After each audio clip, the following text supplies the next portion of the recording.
Welcome to Go a Little Mad, a horror movie podcast. My name is Jason, and I love scary movies. I'm Briana, and I don't.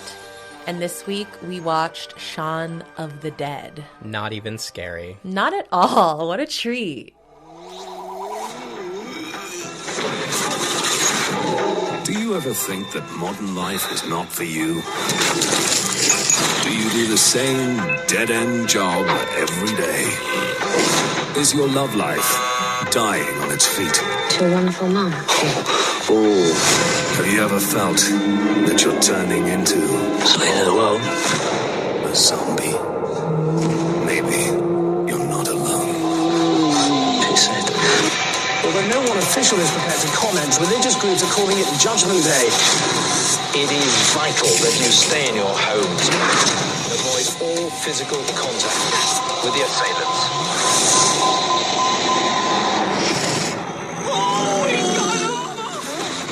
So, what's the plan? Bash him in the head, that seems to work out. Why have you got to go Lizzie? Because I love her. All right, gay.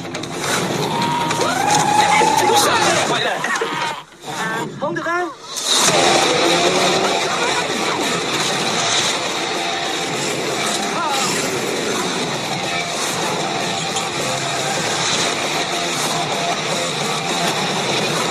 Here they come!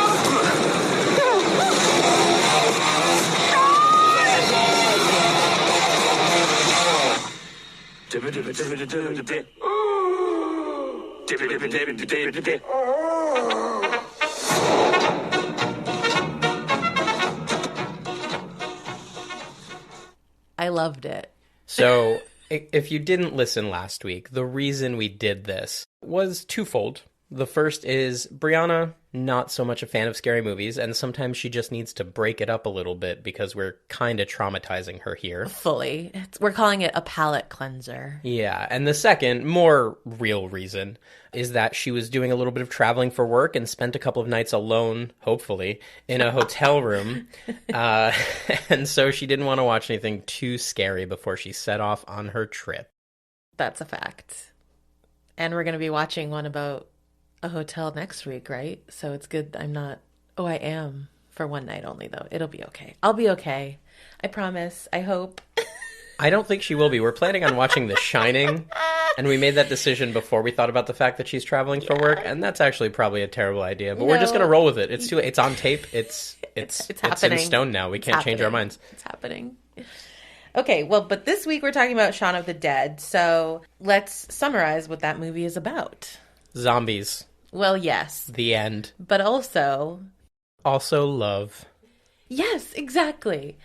Here's my synopsis. After Liz and Shaun break up because Liz is fed up with the same old thing and broken promises, they're forced to work together to survive a sudden illness that strikes, causing everyone to become zombies.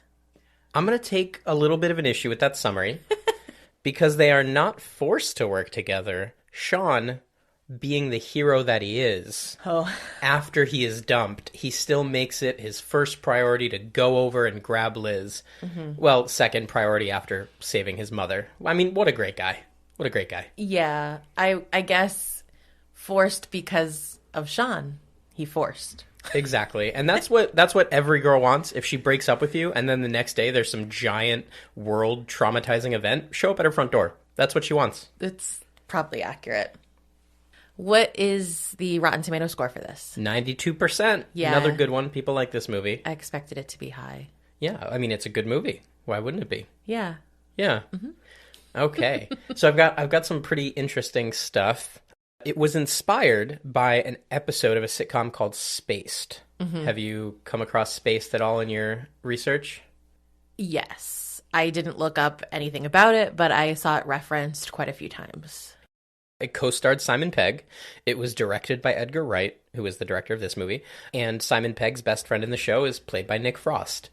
So a lot of the same nucleus. Mm-hmm. But to take it even a step further, it was inspired by an episode of Spaced. So the show itself is about two people, Tim and Daisy, who meet, and having just met, they decide they're going to move in together because she has been a squatter and he has just been kicked out by his ex-girlfriend. So these two just decide they're going to move in together for practical purposes. I haven't seen the show myself, but it's been very well received. There were only 2 series, like 13 episodes. 2 seasons. They call them series across the pond, love. Oh, of course. Yes. So there were only 13 episodes, but it was very well received. And bonus fun fact, Fox announced an American remake in 2007, but then they changed course in 2008 when literally everyone, including people that were involved with the show, fans, everyone was like, no, that's a terrible idea. Please don't do it. And they didn't do it. Okay. Interesting, because that was also said about The Office. Everyone said, this is horrible, don't do it. And they were wrong. Yes and no. The Office is a good series, is a good show, but what The American Office became and what it's loved for is nothing like the British series. They're completely different shows. Oh, agreed. So but why couldn't that have happened with Space? That's all I'm saying. But are we missing out? My point is, if you're a super fan of the British Office, you probably don't love The American Office. Because it's a completely different show. You're stupid then. Okay, well, Brianna's a crazy Office person, for those of you that don't know. She's like one of those girls who cried real tears when it was taken off Netflix. I didn't cry, but I do hate Peacock specifically for it. Anyway, back on track. The episode that inspired Shaun of the Dead was called Art, which was actually written by Simon Pegg, along with Jessica Stevenson, who played Daisy in the show, and Edgar Wright directed it, and it features Tim, who's Pegg's character, under the influence of amphetamines, and playing Resident Evil 2 while hallucinating he is fighting off real zombies. Cool. And, and both him and Wright love George Romero movies, and so they decided to make this movie. There was a little bit of a rocky road to get it made after it was written, but ultimately it ended up pretty well. So that kind of ties in with my next little fun fact. Over the course of the film, there are a couple run-ins with one of Shaun's friends, Yvonne, and they do not really tell you much about who Yvonne is, really. Yeah, it's so random seeming. Yeah, but I don't know about you, but I was definitely getting a little chemistry from her and Shaun, like almost like X vibes or something. Yeah. So fun fact, Yvonne, played by Jessica Stevenson, who played Daisy in Spaced.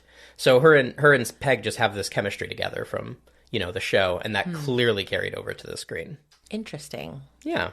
And then my last bit, at the end of our last episode, when I mentioned Shaun of the Dead, I mentioned the Cornetto Trilogy. I realized that maybe not everyone knows that story. I didn't. I do now, but I did not then. You do now. So it's part of the Cornetto Trilogy, along with Hot Fuzz and At World's End, which are both great movies. Hot Fuzz, probably the best of the 3, but that's more so because Hot Fuzz is so good and less because the other 2 aren't great. Are they related in any way, or is it just by Cornettos? Well, I appreciate you interrupting me to ask that question as I'm about to answer it. Let the record show that I raised my hand and he paused his speaking. Thank you. This is a podcast. So they're related by the Cornettos. So it actually kind of happened by accident. They weren't planned to be related by the Cornettos. Edgar Wright was talking about it. He said, we put the joke in Shaun of the Dead, where Nick asks Shaun to pick him up a Cornetto at the store first thing in the morning. Because when Edgar Wright was in college, that was his own hangover cure. Yes. And then they put it in Hot Fuzz because he thought it would just be a funny recurring thing. And one journalist asked, is this going to be your theme as a trilogy? And he said, yeah, it's like Krzysztof Kieslowski's Three Colors trilogy. This is the Three Flavors Cornetto trilogy. And the joke just stuck. So they have the Cornetto in common. They're all 3 obviously directed by Edgar Wright and starring Simon Pegg and Nick Frost.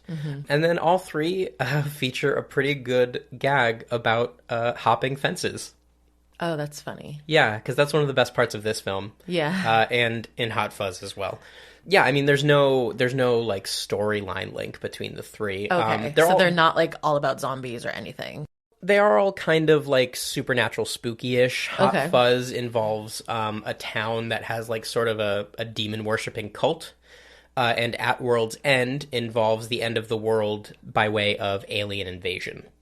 So are these other potential palate cleansers? Absolutely. Cool. Absolutely, okay. Yeah. Probably not so much Hot Fuzz. That's just one we should watch in our free time. But At World's End it could definitely be. It's a good like sci-fi movie, Cool. So, yeah, that's what I got. Okay, so all of this mentioning of the people involved in the film reminded me that I forgot to talk about the credits. So let's just go through that real quick. Did. It's written by Simon Pegg and Edgar Wright, directed by Edgar Wright, starring Simon Pegg as Shaun, Nick Frost as Ed, the worst character, Kate Ashfield as Liz, Lucy Davis as Diane, and Dylan Moran as David. So you think Ed is a worse character than David? Yes. Everyone has a breaking point, and we'll get to it. Ed is just so annoying throughout the entire thing. Yeah, but David is literally actively trying to kill them at certain points of the movie. He had a breakdown. I can't say I wouldn't also. No, he started out as a dick. Yeah, he's a dick, but he's not as annoying as Ed.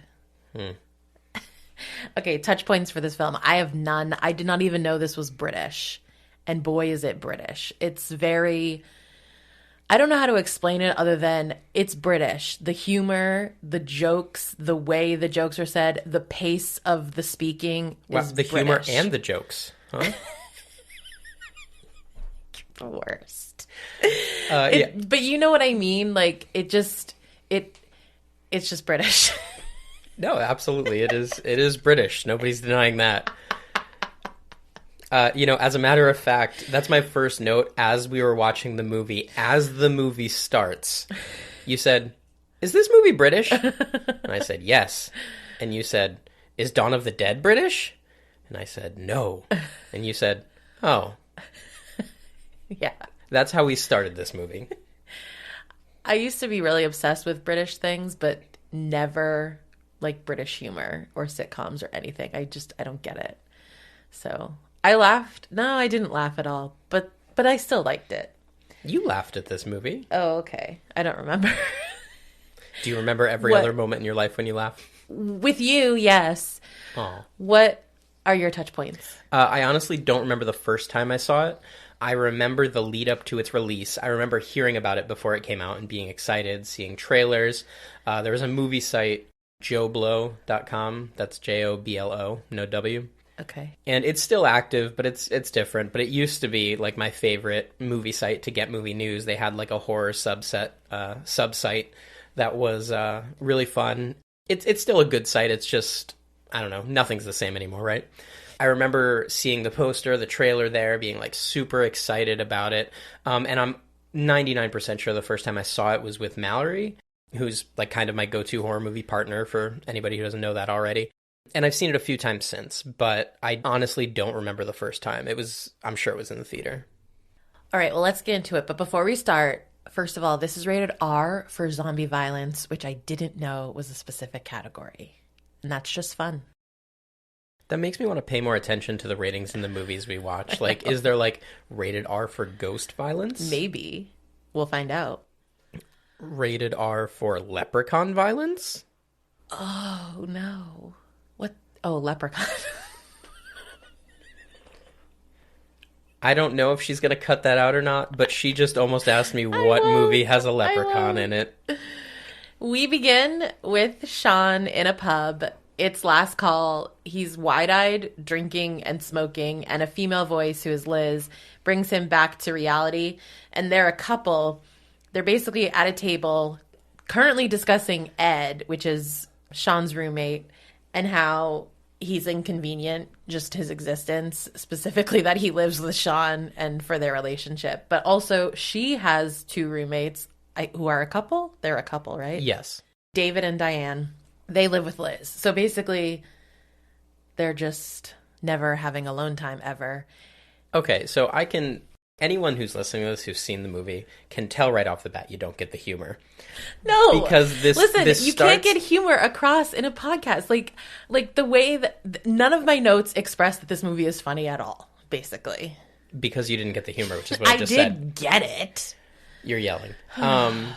It starts off as kind of a tight shot where you see Shaun's face and then you see Liz's face. They say a couple of things about Ed and then they pan over and Ed's there. And then they go back to the couple. They say a couple things. He says something about her roommates and her friends and it pans over and they're there. It's very funny, but you're just describing it as if they just set up this shot with 6 people at a table. Or 5, because Ed doesn't have a girlfriend. Yeah. I won't, don't worry, I won't step all over you for the whole movie. But I needed to set up that shot the way it was shown because you were butchering my baby. Yeah, well, you should do it multiple times because there are points where I was writing my notes and I was like, he's going to need to come in here. It's clear that Shaun is like in a rut in his life and his relationship. They've been together long enough to have an anniversary, but they didn't do anything special. They just went to the Winchester. 3 years. Which is the pub. Oh. And she hasn't even met his mum. Next is a montage of like other people living out their daily lives. So people in groups waiting for the bus, they're all looking at their phone, and it's just very zombie-like, basically. Per an article in the Rolling Stone that covered the book You've Got Red on You, which came out last year, they followed the example of director George Romero, who you mentioned in your Flesh Wounds. Yes, for those of you that don't know, George A. Romero basically invented the modern zombie. Yes. Night of the Living Dead, Dawn of the Dead, a few other sequels. He all directed. They're amazing. So specifically, they wanted to include socio-political satire, the dead-end jobs, the, quote, grind of urban existence, and even the, quote, brain-numbing nature of mass entertainment. Quote, the overarching joke of the film's first half would be how long it takes Shaun to realize that Londoners have become zombies. Basically to say, zombies, they're already acting like zombies before they actually were zombies. Take a shot every time we say zombies. That's deep, yo. Yeah, during these background shots, there are things that you notice are going wrong. When they show the people at the bus stop, somebody just like drops down. Yeah. And like everybody kind of crowds around like, what's going on? And there are all these little things in the background, and it really is just, it is funny in the background, like over this and the next like few scenes, because it goes well into the next day. You see all these telltale signs, you know, of people skipping through television stations that are all talking about a zombie apocalypse, things like that. But Shaun just does not notice them because he is just sleepwalking through his life. Right. There's kind of a progression. So this montage is just people not sick, everyone's cool, but they seem like zombies because they're just not living life. And I will say it did fool me because at some point I was like, is this actually a zombie film or is it just commentary on living life like a zombie? And then it does become a zombie film. At the flat, Shaun gets ready for the day. Ed is basically like a lump on the couch, and Pete, who also lives with them, is so annoyed that Ed is not contributing to the household whatsoever. So he tries to get Shaun to tell him to just, I don't know, clean up after himself. And Ed left the door open again. Ed always leaves the door open. Ed. Shaun tries to get the point across, asking him to at least take down messages instead of just deleting them. And he's just playing video games, and he's like, whatever. As he leaves for work, the phone rings. It's Liz, but he just continues to walk out the door. She leaves a message about their dinner reservation for tonight, so he promised to make up for their anniversary, I guess, by taking her somewhere special. The place with all the fish. Yes. She asks him to make the reservations for 8 o'clock instead of 7 because she'll be busy, but she'll also call him at work. So either way, she's going to follow up. He walks to the corner store to get a drink. The owner knows him, so again, he does this every single day. He walks to this corner store, he gets the same drink from the same refrigerator and pays. But when he pays, he catches like a disturbing headline on the newspapers that are stacked up. I couldn't really make it out. Could you see what it said at all? I thought it said something about GMOs. I don't recall, to be honest with you. So there was something I did note in this scene.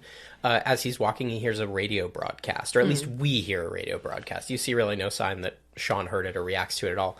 But it's talking about an American deep space probe that unexpectedly re-entered the atmosphere and landed in England. Yes. And that is, I mean, 100% the source of this zombie outbreak, right? Right. So while on the bus, this is when he sees the woman who's on the sidewalk waiting for the bus with other people, and she just collapses, and he spots it, but the bus just keeps driving. He works at an appliance store, and he's leading a team meeting because I think the manager, who normally does, right, is sick. Yes, and the next person below them is sick as well. Shaun is not a leader at this place in any way, shape, or form, but he's like he's only been there the longest, and he even says that himself, and they say it's because he's the oldest. He is not a manager. They make that very clear. One funny thing about this scene, though, back in the living room when Shaun is trying to talk to Ed about everything, the phone rings, and it's for Ed, and it's somebody asking him if he has any drugs because yeah. Ed deals pot in his spare time. Right. And he says, no, sorry, I've only got a Henry, which I don't know what that means. But as Shaun is giving this speech to all of his employees, there's a couple of kids up front, one of them who is, over the course of the movie, particularly annoying. And he leans over to his friend who's like, did he have any? He says, no, he only had a Henry. So you just have to assume Ed is selling pot to this 17-year-old. That's funny.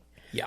So they definitely don't respect him. The bosses are definitely sick with zombie disease. We don't know for sure, but I mean, we know for sure. As they start the day, one employee is giving him sass, basically, and the phone rings. It's Liz to confirm her message, but he just says yes, yes, yes to her, as though he's talking to the manager, I think, right? Yeah, so what happened is this kid that's giving him a hard time is the one I just mentioned, who was trying to buy drugs from Ed. And right before the phone rings, Shaun is giving him a talk about being professional at work and not bringing his personal life to work and not dealing with personal issues at work. And then this phone rings and it's for him and it's Liz. So he's not really listening to her. He's just trying to like get off the phone and not let his employee know that his girlfriend is calling about dinner plans. Yeah. See, it's funny. You just didn't get it. It's true. That is funny. Well, and then something else personal happens, and that same employee, I think, reports that his dad is visiting him. Yes. Stepdad. He And makes then sure to say. He points out Shaun had a pen in his breast pocket, and it must have exploded or something because it started leaking all over his white shirt. And he says, "You've got red on you." I missed that first reference. I heard the other ones. Yep. What movie do you recognize his stepdad from? I mean, Don't say the one you really recognize him from. Love Actually? Yes, but really, he is the last good Minister of Magic from Harry Potter. And that is what I recognize him from. He was also Davy Jones? I think it's Oh, Davy is he Jones. really? Yeah. Yeah. Oh, I didn't know that. His name's Bill Nighy. He's done a lot. Well, yes, of course. I know. But his most significant role is the 5 minutes of the Minister of Magic. He's very, like, mysterious and severe looking. His back was turned to the camera when we first see him, and they do a lot of sudden appearances of people almost to make us think that they're going to be zombies, and then they're not because we haven't hit zombie time yet. He is just reminding Shaun that tomorrow is his mother's birthday and that he better come over. And bring flowers. Meanwhile, military vehicles are just whizzing by. Sirens are happening constantly, which I guess just must happen all the time because no one pays any mind to the constant sirens. Well, you grew up in New Hampshire, so you've never lived in like a real city. But in a real city, you get sirens. I know, but this is not like the middle of London. This is like a little subset neighborhood. I wouldn't expect to hear sirens all the time. Or military vehicles driving by. Yeah, well, the military vehicles, certainly. Somebody should have noticed that. His stepdad, before he leaves, we get another, "You've got red on you." As Shaun is at the florist getting flowers for his mother, someone runs by as though they're like running away from something. And there's this weird man across the street grabbing at pigeons like he's about to eat it. I mean, he probably is, I think, about to eat it. Yeah. But a bus comes by and then the man is gone. Yeah, and he's not grabbing like a normal person. He's got like all the dexterity of Edgar from Men in Black. I don't know that reference. Did you see Men in Black? No. Oh my God. Also, right around this point is when I was thinking, it's kind of even funnier in like a post-COVID world to see somebody just like slogging through their everyday life as the world is ending around them. I just feel like we've all been doing that for the last 2 years. Yeah.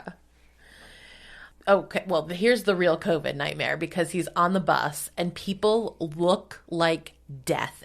He is just surrounded by them. They are coughing. They are sneezing. It is absolutely disgusting. Get a mask. Oh my God. As he walks from the bus stop, there's like a car accident. The driver is just dead on the horn. So the horn just is playing through the entire background of this scene. And this is when he meets Yvonne, who I wrote as an old friend because they obviously know each other. But it's never explained how they know each other. And I don't know what they chat about. Do they talk about anything significant? Not really. She asks how Liz is, and he says 3 years, and yeah, nothing really. Right. Well, that I think makes him suddenly realize that he never even made a reservation for dinner. Yes. because he's an arse. So at home, he tries to book one to no avail because they're all booked up. And Stupid Ed suggests that they go to the Winchester as though he wasn't there last night. And then Liz calls and he tells her what happened and she just basically hangs up on him. But he goes to her flat, even tries to give her his mom's flowers. So nice. But ultimately she breaks up with him. Yeah, and like this whole scene, okay, David and Daisy, was it Daisy? Yeah. No, Diane. No, Diane, sorry. Daisy was from Spaced. All throughout this entire scene, David and Diane are, more so David, are just like piling on Shaun and, you know, telling, like literally just in Liz's ear, like, he's the worst, what a loser, like, and telling him he's a loser. And, you know, they're right. Shaun is 100% a loser and she probably should break up with him. But also, get fucked. I hate these guys. Yeah. None of your business. Stay out of it. Well, I mean, you know, everyone needs their friend sitting in their corner when their partner seemingly sucks. Okay, but they don't have to be standing literally right next to you while you break up with me, telling you how much I suck loud enough that I can hear them. That's probably why it's funny. Yes, you tell me why it's funny. Well, Shaun and Ed end up at the Winchester, of course, and they get blasted. Liz had basically told him that she didn't want to waste away with him and all the other people at the pub. But Ed insists that they're interesting, and so they pan around and like he introduces all of these people and their backstories and how unique and interesting people they are. Yeah, the owner of the pub, he says, used to have ties to the mob. The Winchester is named after the gun hanging over the bar, which Ed insists is real because the owner used to have these mob ties. Ed basically says he's not going to bombard him with cliches while saying all these cliches. And then he finishes it with, it's not the end of the world. Oh, but it is. Someone slowly bangs on the door to get into the bar, but it's locked. And the bartender shouts that it's closed and they go away. But they bang very zombie-like. So the assumption is that's a zombie out there trying to get in. How do zombies bang, Briana? Like slow, like bang, bang. That's how zombies bang. Thank you. They leave the bar and there's a couple making out by the door. Now, this couple, I think, was also making out when we, don't correct me yet, when we go into the bar. And they're very much like those scenes in Buffy when they're coming in and out of the bronze and someone is making out with someone, but it's a vampire killing a girl. So I assume it's zombies. Is that what you're going to say? Yes. Yeah. Yes. They're kissing when he first goes in. Yeah. And then when he comes out, she is chewing on his neck. And you might not have noticed this. I'm judging by your tone. But as he continues to walk away, eventually you see the head just separate. Oh, I sure didn't notice that. No, you didn't notice that. No. But then they see a guy who definitely is a zombie, and he's far enough away so that they can't really make out his features. They just think he's really drunk because of the way that he's walking, and they kind of laugh at him and go home. I'm so sorry. You just skipped over one of the funniest bits of the entire movie. What? I can't write it all down. So when they're in the bar, Shaun and Ed are singing the song White Lines. Not familiar with it? Never heard of it. Okay. So they're singing it, and they're doing parts like back and forth. It's an old hip-hop song, and they're doing these parts back and forth. And when they go outside and they see this guy stumbling towards them, they're singing the song, and they pause for him to do the parts of the song, and the zombie groans along with it. And he doesn't say the right words. He doesn't say the words he's supposed to say, and they even comment that. He's like, what? That's not what you're supposed to say. But he does it on beat with the song. Oh, that's funny. It was in the trailers. It was like the most iconic joke in the movie. But it's only funny if you even know the song. Or paid attention in the previous scene when they were singing the song back and forth to each other. There was a lot to pay attention to. I'm writing a lot of detailed notes. That's why we have you here. Yep. Shaun and Ed go home to party until Pete... Wait, I have one more note on their night at the Winchester. Okay. Earlier, when they're talking derisively about Ed, I think it's Pete who says, oh, you keep him around because he does a good impression of a monkey. Oh, yeah. And when they're at the bar, Ed does his monkey impression, and it's really good. Yeah, I guess. Isn't it? That was a good monkey. Yeah. He even does like the good chest pound. Banging on the chest. Yeah. Okay, well, speaking of Pete, he's the most responsible of the three, and he breaks up the house party, basically. He has to get up in the morning and go to work because everyone else in the department is sick with zombie disease. His hand is also bandaged because he just says this so casually, he got mugged by some people on the way home from work, and one of them bit him. Is that a regular occurrence for you? That's insane, but obviously it was zombie people. Ed and Pete now argue, and like all the frustrations they have with each other come out. Pete also says that he has a headache and that they left the front door open. Again.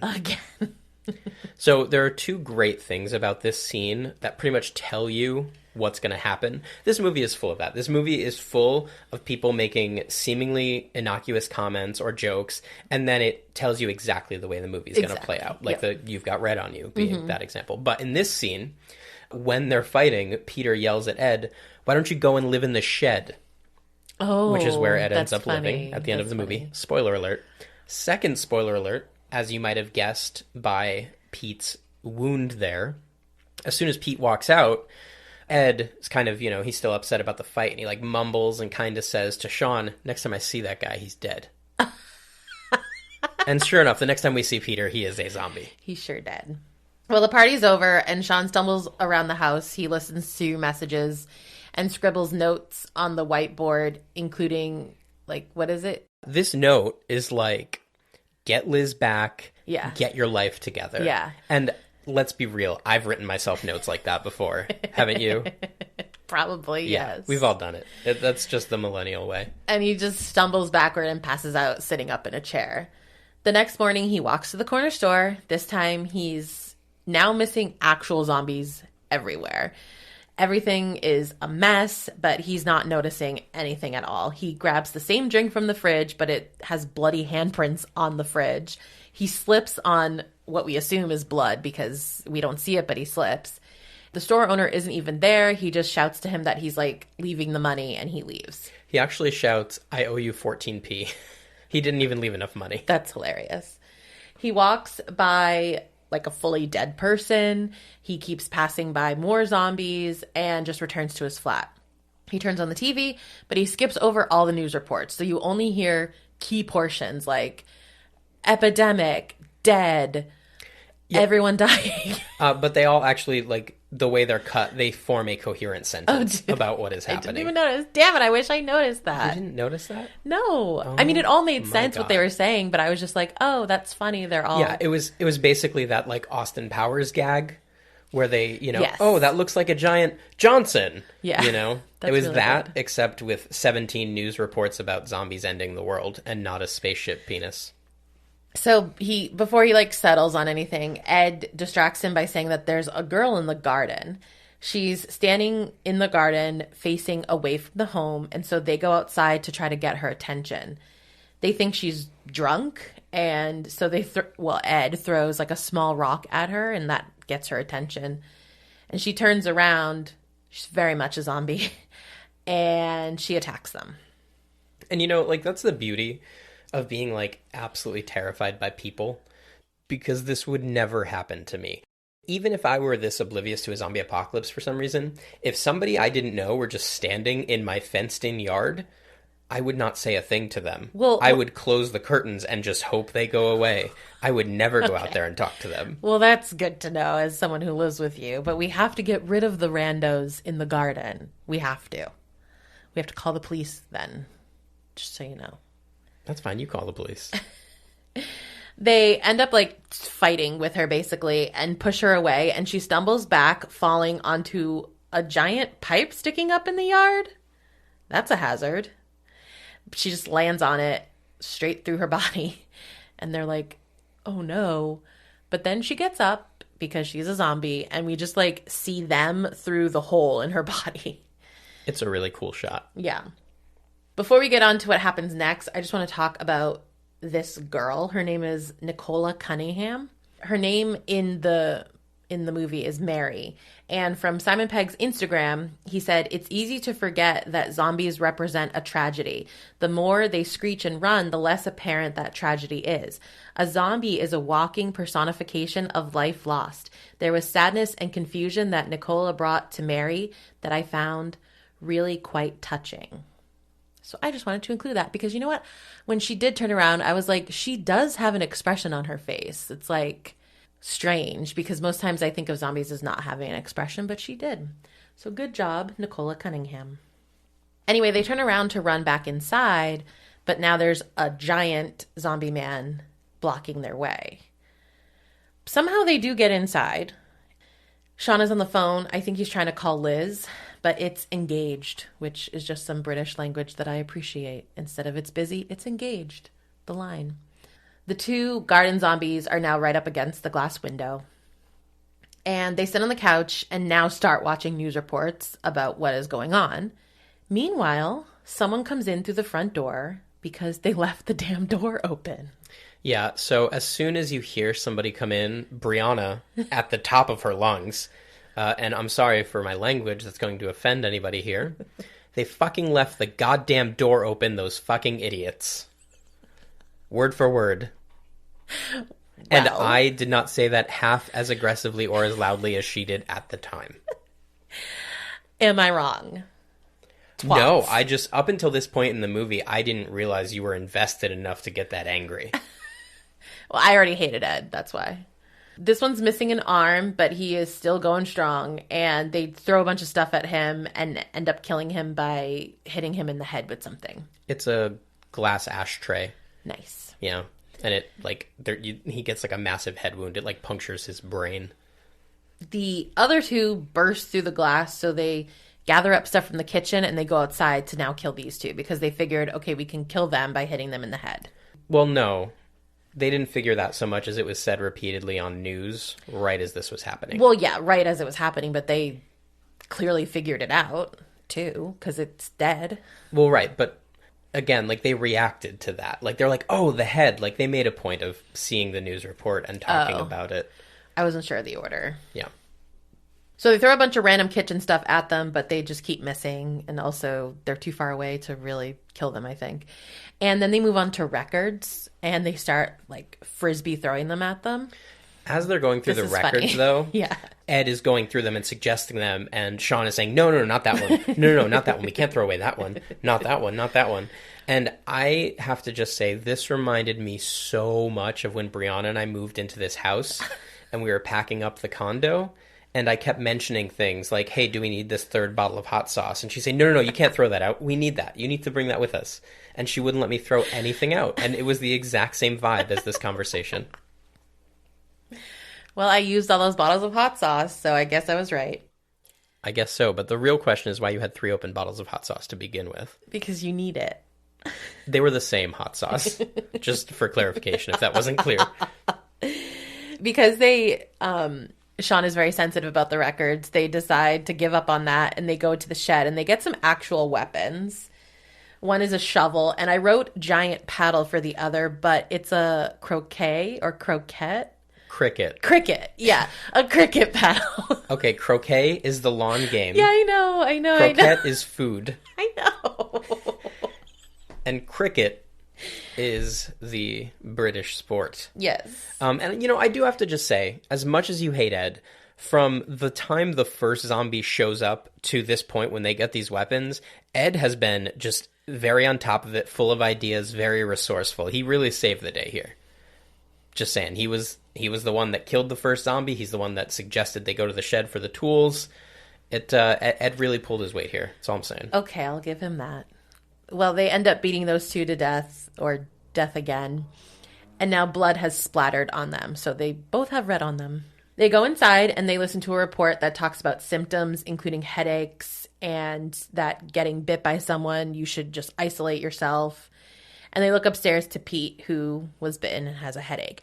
But this is also when they eat the cornettos. Yes, they sit down on the couch, not covered, but, you know, drops of blood on them. And they eat their snacks because they need their snacks. Of course. So I did write stuff about it being a hangover cure, but you already talked about all that. But I also wanted to define what a cornetto is because I had no idea. Did you know what a cornetto is? I knew when we were watching it this time, but I'm pretty sure the first time, like, I had to look it up. Yeah. So according to Unilever UK, because they're like the parent company of Cornetto, Gag. it is a frozen dessert consisting of a delicious, crispy baked wafer coated inside from top to bottom with a chocolate flavored layer combined with a delicious ice cream. Now, that sounds good, but I was most intrigued by the words chocolate flavored layer, as though to imply it is not chocolate and just simply corn syrup flavored like chocolate. I don't know. I mean, that's everything these days. Like Breyers, it doesn't say like ice cream. It says frozen dairy treat. Ew. So, yeah. So yeah, that's a cornetto. For me, that would not be a hangover cure. I need bacon. Quarter pounder or double quarter pounder. It does it for me for hangovers. Yeah, like salt, burgers, that kind of thing. Anyway, Shaun's mom calls. Someone broke in and bit his stepdad. She's very nonchalant, like, oh, we're fine. But they were a bit bitey. That's what she says. Ed also yells during the scene, we're coming to get you, Barbara, which is a reference to a line in Night of the Living Dead. Shaun goes into planning mode. There's this really funny scene of playing out the scenarios of like how they're going to do this. And they show like each time how he's going to do it. And the plan is it to go get his mom first or Liz first? His mom. So mom, kill stepdad because they know he's been bit, so he's going to become a zombie. Sorry, and he's Phil. All too happy to kill stepdad. And then get Liz and then go somewhere. And they realize, oh, we can't do that. So then they replay it again and again and again until finally they decide that the place they will go, the refuge, is the Winchester. Which, okay, I get that you hate it because you hate Ed. But... No, and that's funny. I love this. Okay. Yeah. I mean, hello, a bar absolutely is where I want to end up in a zombie apocalypse. And then you have to kill me. Like, that's the rule. Get blasted, kill me, because I am not going to survive. I will not do well. Can this be used as evidence in a future murder trial? No, because there has to be a zombie apocalypse happening. Okay, but like what if we thought it was a zombie apocalypse? There has to be a true zombie apocalypse. Verified zombie apocalypse. Yes. Okay. Oh, by the way, the Winchester is based on a real pub. Did you know this? I did not. It's called The Shepherds in Highgate, and it's Simon Pegg's local pub. Shaun actually mentions the Shepherds as an option to Liz for other pubs that they could go to. And the couple who run the Winchester are named John and Bernie, which are the owners of the Shepherds. Oh, that's great. Just the names, not the actors who played Just them? the names, Just yeah. the names. Plan is in place. They peek through the mail slip and see the car. So they're like, okay, there's no zombies out there. We're going to go. But then they look again, and there's like a handful of zombies out there. They're going to go anyway, but Shaun goes to the bathroom first to wash his face. And this is where he runs into Pete, who is naked in the shower. So I imagine he like woke up feeling like shit, went into the shower because he has to go to work. Remember when we did that? We went to work even though we were sick. That's so weird. But he like became a zombie in the shower. And managed to turn the water off, though, which is cool. Or maybe he didn't even get to the point of turning the water on. But either way, he is now a nude zombie. And he's kind of starting to attack Shaun. So he just leaves the bathroom, closes the door, and is like, yeah, we gotta go. They speed away, and for some reason, Ed is driving. Hold on. So when they run to the car, like there are zombies around that start approaching them. One of them, I'm going to guess you didn't notice, was Nelson, who was the shop owner. And he was a zombie, and he was kind of like the corner store guy? Yep. Okay. And he was like staggering towards Shaun, and he had one of his hands out because Shaun owed him money. Oh my God, that's so funny. Yeah. Oh, I wish I noticed There was another funny moment earlier, too, that I forgot to mention. I was going to let it go, but while we're mentioning funny moments, when Shaun is on the phone with his mom, she's talking about the attack, and she's mentioning getting bit, and there's like this dramatic like music that's like swelling, like bum, bum, bum, bum, bum, bum, bum. And then as soon as she mentions that it was Philip that got bit and not her, the music stops because we no longer care. Yeah. As they're just racing, people are like running from their homes.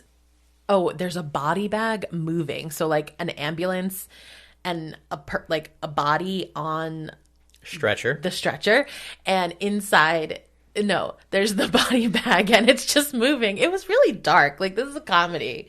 I didn't like that. Anyway, they then hit someone and freak out at first because they're like, oh my God, we just hit someone. And they back up and they try to like call out to him, like, are you all right? And then he gets up with his broken leg because he's a zombie. So they didn't kill anyone because he already was dead. So that really worked out. Yeah, and they're like relieved, like, oh, thank God. Yeah, and they're then like, just oh, drive okay, away. cool. And then they leave. They arrive at Mom's house, and Shaun is walking in fully just planning to kill stepdad, Philip. He's like, we got to do this. But Mom's like, oh, I'll make you a sandwich. I'll make you some tea. Stepdad is unwell, but otherwise fine. He's not a zombie yet.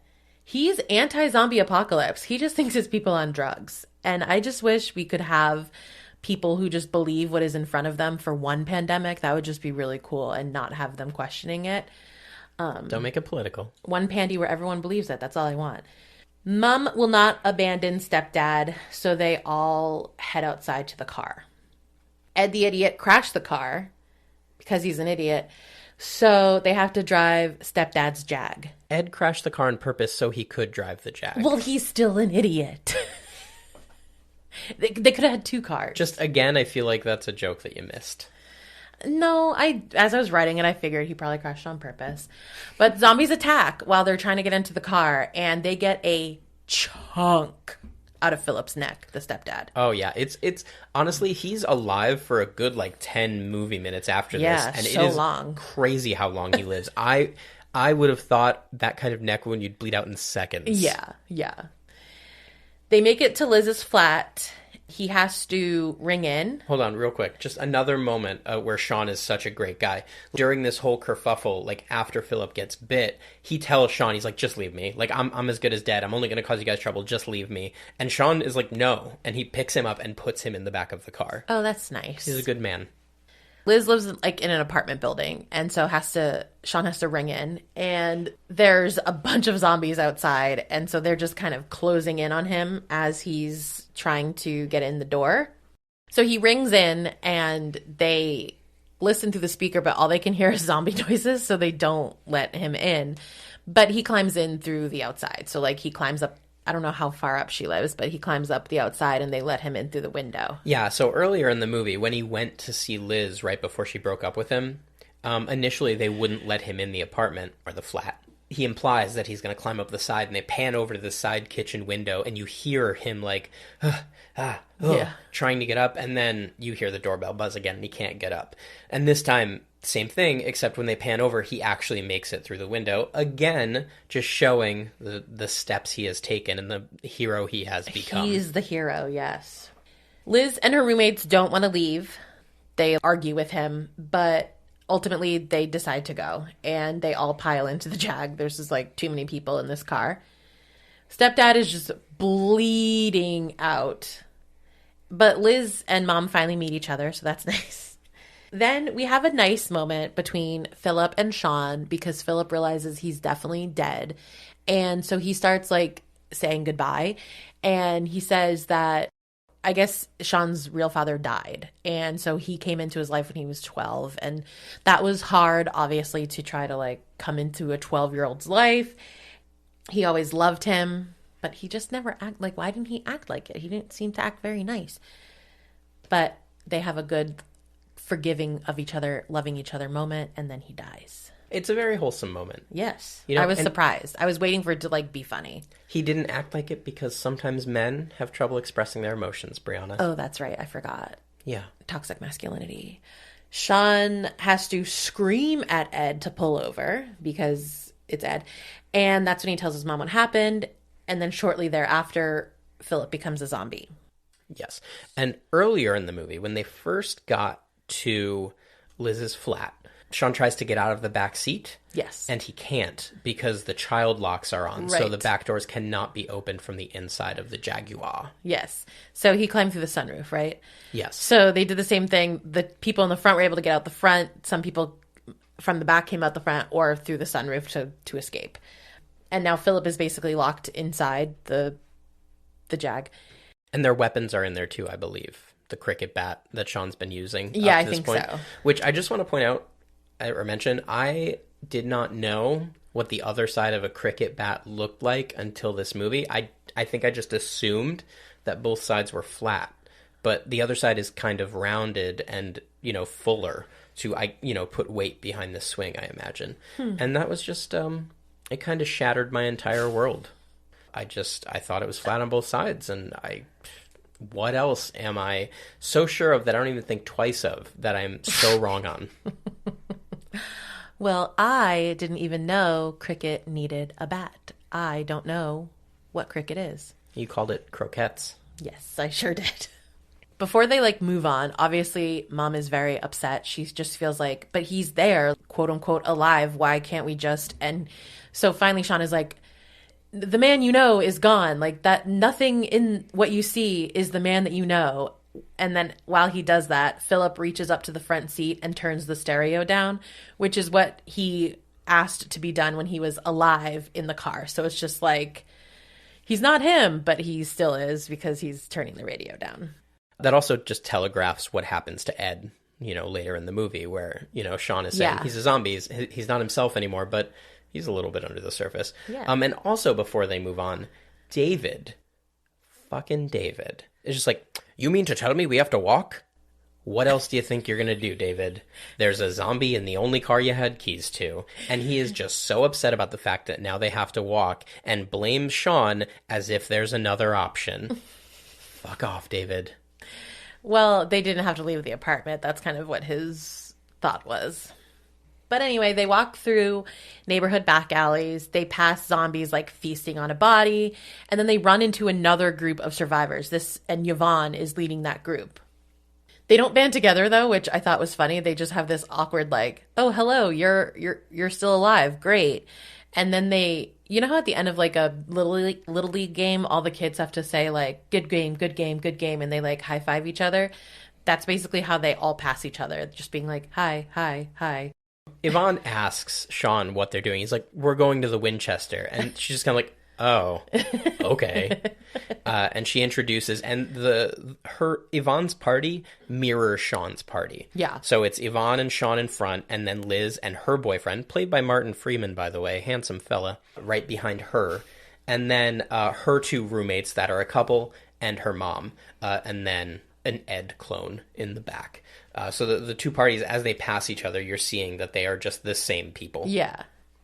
They pass through a yard or a garden, and Mom is all of a sudden she's last in the line. She shouldn't be, but she is. And she just all of a sudden stops, and she's like, oh, I think someone she knows lives here or around here. Yeah, I got the vibe maybe it's a little dementia, maybe. She doesn't seem entirely there. Well, I mean, it's a lot. There's a lot going on. Oh, yeah, for sure. But while she stops to look around, the owner of the house in a robe comes up to the sliding door looking outside, but he's a zombie. They move on to the next yard, not realizing Mom is not with them, until they kind of stop and look around and realize she's gone. And also she screams. So they're scuffling. She's scuffling with the zombie who has burst through the door. They fight him off. They push him. Okay, how do they kill him? They push him onto a tree limb or something, and he can't come off of it? He gets impaled by a tree limb, and he's stuck on it. He can't, push himself off it or anything. Yeah. So he's just, he's still, quote-unquote alive, just, wriggling on this tree limb because he can't do anything about it. Over the fence that they are currently at is the center of town, and that's also where the Winchester is, and all of the zombies in the town. A sea of zombies between them and their safe house. The zombie they have impaled to the tree is wriggling around, and they decide, or I think really Diane, I think, is the one who decides, let's try to act like zombies to get through the crowd so we can get to the Winchester. Not a bad idea, although I would assume zombies can smell life, but I guess not. It's just a matter of if you're acting like a human, they know you're a human. At least in this universe. We have a scene of them all trying to act like a zombie, basically. As they go out into the center of town, they're walking like a zombie all through. And they're doing it. They're tricking the zombies. 2 notes on this. The first is David is not doing it. He's just walking slowly and is lucky to not be killed. Because even when they're practicing in the backyard, Diane's like, Daffy, because that's what they call him, give me your zombie noise. And he's just like, like he just doesn't care at all. Yeah. And that's the same noise he's making through. But second, here's my thing. I'm not against this plan at all, but I do think it was very foolish of them to go in one big group. They should have gone one at a time. Oh, yeah, you're right. And send David first, just in case it fails. Yeah. But, like, one at a time is the way to go about this plan. Not everybody in a group so you all die immediately if it doesn't work. Yeah, because none of the zombies are walking paired even. They're just walking around aimlessly, as zombies are wont to do. They make it to the door, but they can't get in because it's locked. Ed's phone rings, and he actually takes the call. So Shaun smacks the phone out of his hands, and he's like, what? That was a funny shot. I like how he slapped it out of his hands. But zombies are starting to notice, because even as they tried to open the door, they're talking now, like normal. So a few zombies are kind of like, oh, these are not zombies. But now Shaun is finally fed up with Ed and just screams at him. That gets the attention of literally all the zombies. So I think somewhere in this, Shaun says that there's a back door, but David, this is where his official mental breakdown begins. He dumps out the trash barrel that's there, the metal barrel, and throws it at the window. So they have a way to get in, and also so all the other zombies have a way to get in. Yeah, what a dink. Like, this is literally the worst thing you could do. Yes. You are making the place you're trying to be less secure. You are making a ton of noise and drawing attention to yourself. Right. And, God, I hate him so much. So Shaun decides, because he's the hero, that he's going to distract the zombies. So he's like, hey, over here, over here. And he like runs around the corner and he's gone, but all the zombies follow. So the crew crawls in through the window, and the plan is to wait for Shaun, and then they'll close up the window once he's there. David attempts to turn on the lights, which would be stupid, but they're out anyway. There's no electricity. They argue because David is like now having a breakdown, and he just doesn't know how to handle his emotions at all. He's freaking out about what they're supposed to do next, like food and general survival. And as this is playing out, your typing, as you were taking notes, was getting increasingly intense. You were just getting so amped up as David continued to try and, take control of the situation. Yeah. Well, partly because he says that Shaun buggered off, as though it wasn't a required act of self-sacrifice because he threw a metal trash can into an open window and drew the attention of all the zombies. So, like, what are you freaking out about and blaming Shaun when all of this is your fault at this moment? But then I've come around, because I realized this would be me. Not really that bad, probably, but again, we've already talked about this, but just kill me, because I will not be able to handle this. So well, I felt like I understood his mental breakdown. I mean, if you will be acting like David during the zombie apocalypse, I promise I will kill you. Great. Works out then. During the rant, though, Shaun reappears. So he says he came in through the back door, the one that he told them about, but they ignored. And really, there's nothing to do now but drink. So they do. Shaun is kind of getting cocky about all of this. Like, I've been the hero through this whole thing, and it's all been working out. Like, we made it to the Winchester. We are safe. This is good. I didn't get cocky from him at all. Not in a bad way. Like, funny. Like, just funny. It was just funny. And the lights come on, so I think they think that the power is restored and that cable can be restored. Yeah, so the street lights come on, and Yeah, they see those come through the window, and they think, oh, so there is power, because before they tried to turn the lights on inside the bar, they couldn't, and I think they just assumed that the power grid was out because it's a zombie apocalypse. But then when the street lights came on, they're like, oh, there is power here, so let's see what we can do. Yeah. So he goes out back to try to fix that. Yeah, he goes to the fuse box. Yeah. By the way, the window appears to be barricaded with chairs, and that's it. They just piled up a bunch of chairs. It's working so far, but he restores the cable. And does he restore the lights? Yeah. Okay, I couldn't remember if there were lights. He also knocks on the owner's door, but there's no response. And then he opens the curtain to the back door where he came in. All of the zombies are out there. So he's like, shit. And also the owner's door starts rattling, and you can hear groaning and moaning behind it. So the owners are zombies. Yeah, and Shaun very much does that, like, comedic thing where he opens the blind, sees all the zombies, and then just closes it. Yeah. Just like, oh, nope, not gonna look out there. There's nothing on the TV. It's doing that thing where a broadcast has ended, you like the static kind of thing, which was just so dark, like skipping through all the channels and there's nothing. That's scary. Yeah, and it was playing the emergency tone. Yeah. And it just said, no signal. Yeah. Yeah. Shaun comes back in and tells Liz that the zombies that he thought he got away from actually just followed him back here. Since the electricity is back, Ed tries to play the arcade game, which he was playing at the beginning of the movie, and it starts to make a lot of noise and draws the zombies' attention. Oh my god, no. This fucking idiot. That's is your that? Briana quote for this scene. Oh. The bar owner appears as a zombie, and the jukebox starts playing. What song was it? It's Queen. Yes. I think it was it Don't Stop Me Now? Yeah. But it's basically a musical moment now. They start killing zombies to the beat of the music. And it's funny. Yeah, they use pool cues and they beat the zombies to the beat of the music. Zombies break through in the back. The wife barkeep comes out. But Shaun, they're keeping it together. They're killing these zombies. It's okay. It's under control. And Shaun tells Liz to, like, go take care of his mom. So they get to have a moment, and she is unwell, though Shaun does not know. And it's because the zombie in the robe from the garden earlier bit her. So she gives Liz her necklace, which was given to her by Shaun's actual dad, not the stepdad. Oh, I wrote, there's a gun. So I couldn't remember where the gun came from. But it was the Winchester gun that they said wasn't actually a gun, but is a gun. Ed was right. And there's also 29 shells. Are shells bullets? Yes. Okay. Yeah, they have, like, a whole conversation about the gun. Like, Ed's like, we should get it down. Like, it's not real. Yeah. Ed's like, it's real. Yeah. Yeah.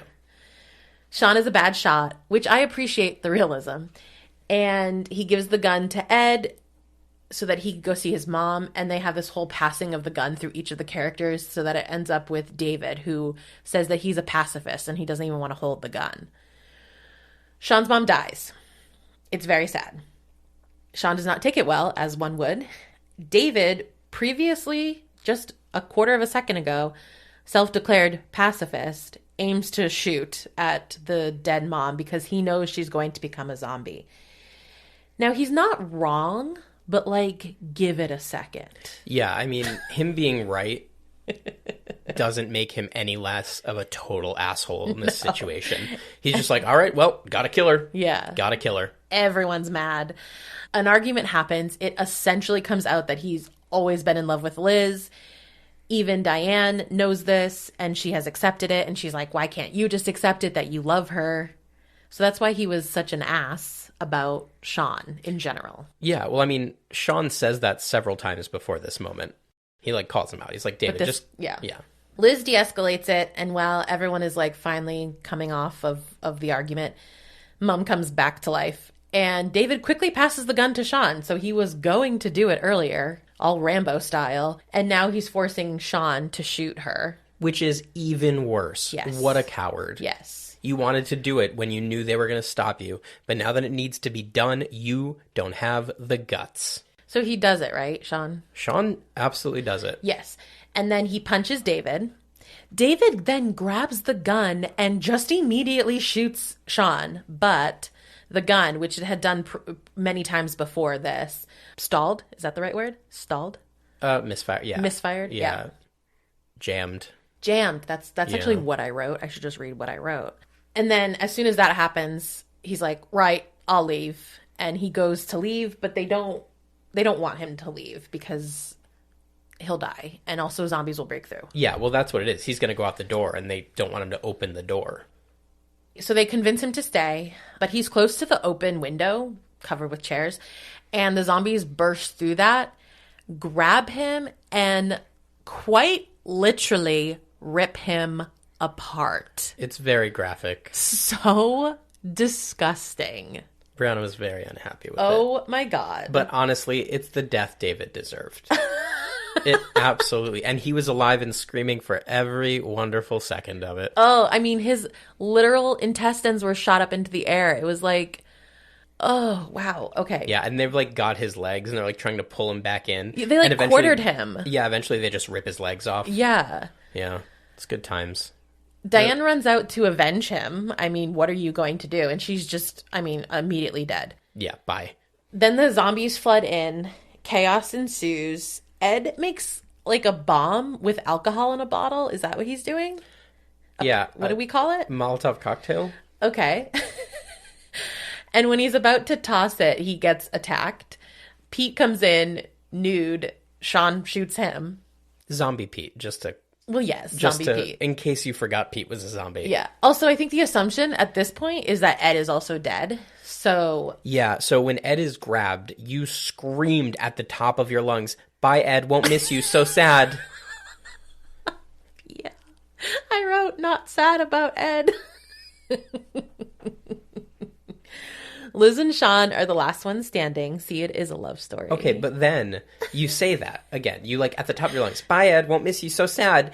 And then like as you watch Shaun like deal with the fact that he thinks his best friend is dead, you're like, "Aw." Well, yeah. I mean, that's sad for Shaun. You're a monster. It's also sad that his friend is trash. They hide behind the bar, and Ed comes back. So he actually wasn't dead. He's back. He's in rough shape, though. Yeah. He's bleeding. They set the bar on fire to keep the zombies away. The actual bar where people sit at is what they set on fire. Ed mentions that there's a hatch under the bar that leads to the street. So the plan is to go to that, but they don't quite know how to get to it without all the zombies following them, I guess. But the shells that were on the bar start just shooting off because the bar's on fire. So this gives them time to open the hatch, and they dive in. In the basement, Shaun can't open the hatch that leads to the street, so they're like, we're done for. They have the gun. There's 2 bullets left in the gun. Ed says they can have it because he's already been bit, so he knows what his fate is. And he doesn't mind being eaten, he says. Shaun jokes that he doesn't have it in him to kill his mom and his girlfriend in the same day. Yeah, I don't think that's much of a joke. Right, yeah. She says, "Oh, what makes you think I've taken you back?" And off camera, Ed says, "Actually, I would like to be shot." That was funny. Ed redeemed himself at the end. Shaun says, "Well, you don't want to die single," and also that he's changed. Like, he hasn't had a cigarette in a day, so he's a changed man. He has a lighter, and he realizes that they have a way to get out. I guess the lighter lit up the switch that will activate the lift to open the hatch. Yeah, so there was a hatch just right up top, and Shaun was just pulling at it, couldn't get it open. But when they light up the area a little bit, they see that they're on a lift, and there's a switch that if they flip it, that lift will go to the street, and the doors open themselves. Right. Ed says to go on without him. Again, he knows his fate here, but Shaun doesn't want to. I wrote, Ed leaves behind one more fart, and Shaun lights him a cigarette. So this was a running joke between Shaun and Ed that Shaun farts. And what does he say? Do you remember? No, so Ed farts, but... Oh, yeah, Ed farts, yeah. You don't hear it. Right. They're silent. And so it's just, he says to Shaun, "I'm sorry." Oh, and yeah. Shaun thinks he's apologizing for something or doesn't know why he's apologizing. And then he starts to smell it. And then he starts to yell. And Ed says, "I'll stop doing it when you stop laughing." Yeah. Because Shaun is laughing the whole time. Right. So it's cute. Very. So then he lights him a cigarette. They go up as the zombies start breaking through the hatch. The street gate opens and they're free. When they get up to the top, they kind of gear up to fight. But a very well-organized military convoy appears, shooting all the zombies around. And Yvonne is there. So she's been found by the military. They are now safe. They're going to go somewhere together with the military. They're good. Yay. Cut to 6 months later. Liz and Shaun are living in Shaun's flat together. This day was known as Z-Day. This was one day. We are now 2 years into the pandemic, but they had a zombie day for one day. Probably the most unrealistic part of the movie. Not the dead coming back to life. Exactly.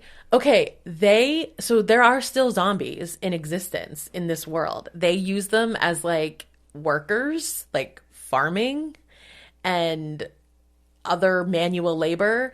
They use them as funny entertainment. Like the show, what's that show? It was sort of like, was it Wipeout? Yeah, it's like Wipeout. Like, Yeah. imagine Wipeout, but with zombies. And also, like, think about Maury Povich or Jerry Springer. There's one girl who still has a zombie husband, and they're, like, talking to her on the talk show about her life with a zombie husband. So weird. And that was such a weird, dark thing to think about. Like, what would we do with all these leftover people who are zombies? I mean, what do we do with any resource? Make as much money as we possibly can off it, baby. But also so dangerous because the apocalypse could easily start again. But whatever.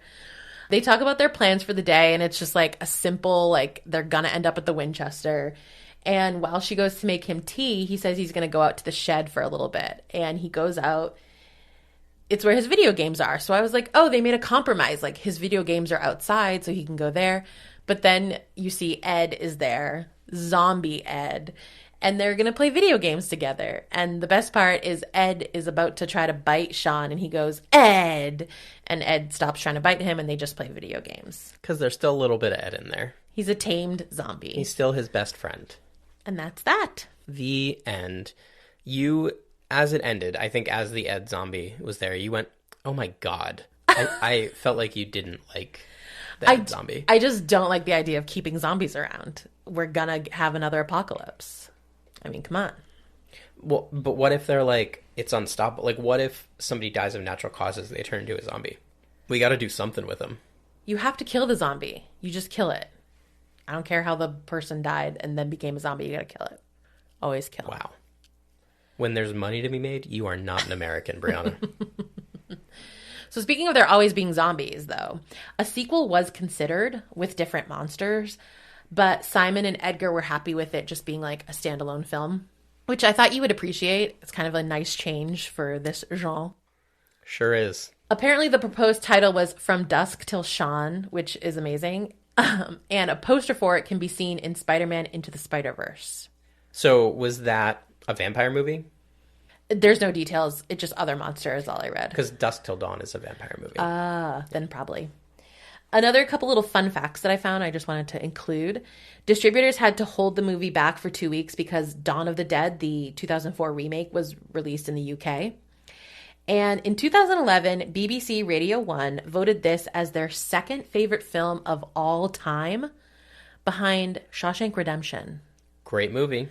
It's just so weird being like, Shawshank is number 1, and number 2, a parody zombie apocalypse film. Well, I mean, Shawshank Redemption, there's like this very famous like internet feud on imdb.com before it was like bought by Amazon and when it was like a place where like serious movie nerds hung out. They have their like all-time movie rankings based on rating, and The Godfather, I think it might have been Godfather Part 2 actually, and Shawshank Redemption were constantly vying for the top spot in rankings. And it got to the point there were like forum feuds, like it got like people were snipping at each other, people would do vote manipulation to try and make one go up or the other go down. It was a very fun time to be on the internet. I didn't partake in it, but I am on Team Shawshank, so the BBC ranking pleases me because I agree it's maybe the best movie I've ever seen. Well, of the 3 mentioned in the last couple minutes, I've only seen the one we were discussing. So yeah, I've tried to get you to watch Shawshank Redemption. You never want to. It's just, I don't know. Anyway. Good?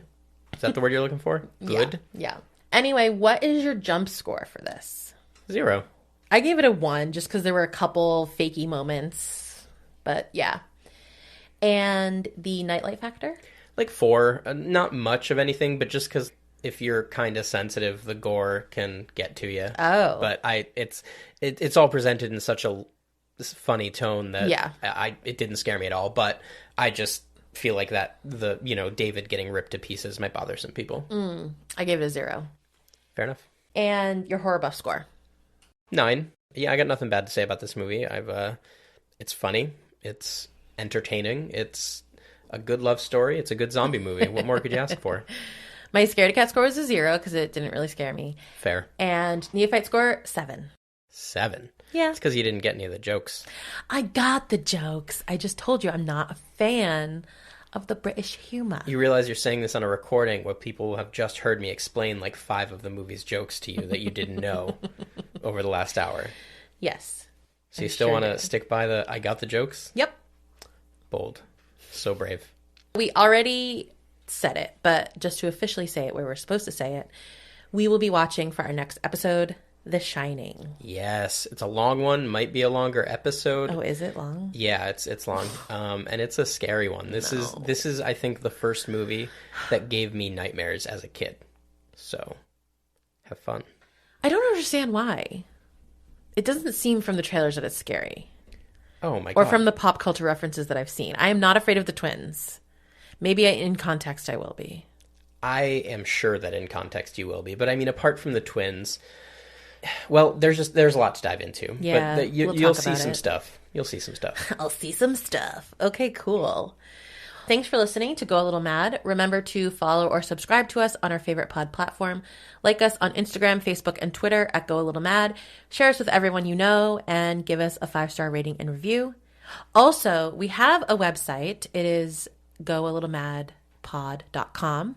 And basically what I'm posting there is just additional thoughts and opinions from me because I'm writing them. So I asked if I could write some and she told me no. That is false. You may write as much as you want. Just some additional thoughts that I have, not necessarily even coinciding with what we talk about, but whatever I'm thinking about while I write it. And so please check out our website, share that, and you can also listen to episodes there.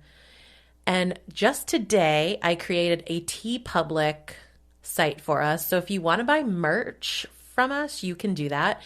We have the link is in our Instagram profile. So go there.